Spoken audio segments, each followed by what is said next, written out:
হতে পারে এটাই আমার লাস্ট ভিডিও। কদিন ধরেই আমি ভিডিও দিচ্ছি না, কারণ আমি একটা ব্রেক নিতে চাইছিলাম। কদিন ধরে নিজেই বুঝতে পারছিলাম না যে আমি ভিডিও করব কি করব না। এখনো পর্যন্ত আমি কোনো ডিসিশনেই পৌঁছাতে পারিনি। এবার তোমরা হয়তো ভাবছো যে কেন হঠাৎ করে ভিডিওটা ছাড়ছি। আমি তো রেসপন্সও বেশ ভালোই পাচ্ছিলাম। হ্যাঁ, অনেকেই ভিডিও করে যাদের ভিডিও করতে ভালো লাগে।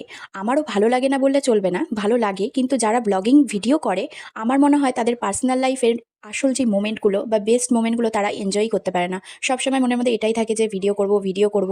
আর যখন দেখবে তুমি কোনো কাজ করছো কিন্তু সেই কাজটা তুমি এনজয় করতে পারছো না, অটোমেটিক্যালি সেটা একটা না একটা সময় পর তোমার নিজে থেকেই মন থেকে উঠে যাবে সেই কাজটা। পোজ ধরে নাও আমি কোথাও ঘুরতে গেছি আর ওই জায়গাটা আমি এর আগে ফোনেই দেখেছি, আমি সামনাসামনি কখনোই দেখিনি। আমি যখন যাব, আমি যদি একটা ব্লগার হই, যেই সুন্দর জিনিসটা আমি দেখবে বলে গেছি সেই জিনিসটা আমি নিজের সামনাসামনি নিজের চোখে না দেখে আমি ভিডিওই করতে ব্যস্ত থাকি, তাহলে আমি লাইফটা এনজয় করছি কোথায়? এই কারণেই আমি ভেবেছিলাম যে আমি আর ভিডিও করব না,